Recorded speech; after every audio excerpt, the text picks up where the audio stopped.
Etika batuk dan bersin.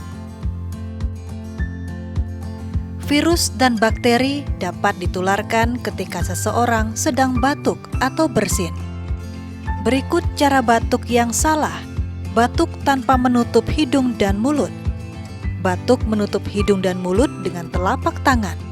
Bersin menutup hidung dan mulut dengan telapak tangan. Etika batuk dan bersin yang benar. Tutup hidung dan mulut dengan sapu tangan atau tisu. Segera buang tisu yang sudah digunakan ke tempat sampah. Ketika tidak ada tisu atau sapu tangan, gunakan lengan bagian dalam untuk menutup hidung dan mulut Anda.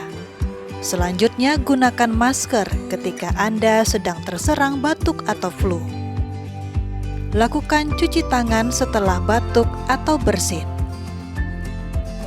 Tujuan etika batuk dan bersin adalah untuk mencegah penularan penyakit melalui udara bebas, seperti TBC, influenza, pneumonia, dan lainnya, serta membuat orang di sekitar kita nyaman. Menerapkan etika batuk dan bersin dapat mencegah penularan virus dan bakteri di lingkungan Anda. Mari bersama menjaga kesehatan di lingkungan kita.